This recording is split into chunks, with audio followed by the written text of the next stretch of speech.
It's Model A Tour Day and we're taking the Vicky. Here we go. All right, it's Model A Tour Day. It's a cool Saturday here in April. We are expecting a little bit of a shower, and I have a wiper that works sometimes. So we'll see how that goes. I've ceramic coated the windshield about 3 times over the last couple days, so we should be good enough to deflect what little showers we do have. We're going to visit a private, I guess it's called a narrow gauge railroad, and I'll take you along for the ride. It's up in the mountains. It should be a really nice ride up there, and as long as the trains are running, hopefully we'll be able to get to ride on one of them. We'll see how it goes. See you when we get there. We're going to go ahead and top off the tank. We've got enough fuel to make it there and back, but I always love starting a tour with a full tank of gas because I do not want to be that guy. Let's see how much gas in California is this morning. $6.49 a gallon for regular.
After an eventful drive that saw more than its share of shenanigans, we made it to the beautiful Portola Valley, home of the Portola Valley and Alpine Railroad.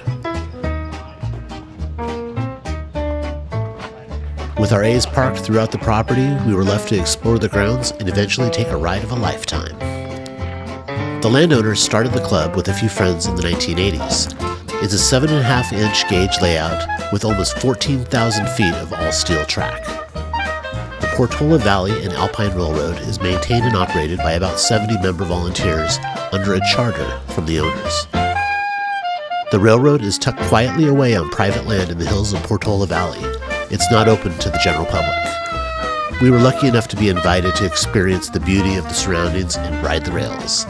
So sit back and join us as we ride the rails and have the time of our lives.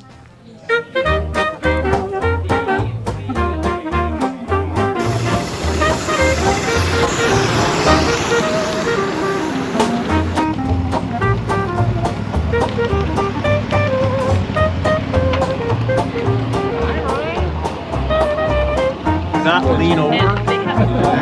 We will derail. And you will pick up the engine with the back.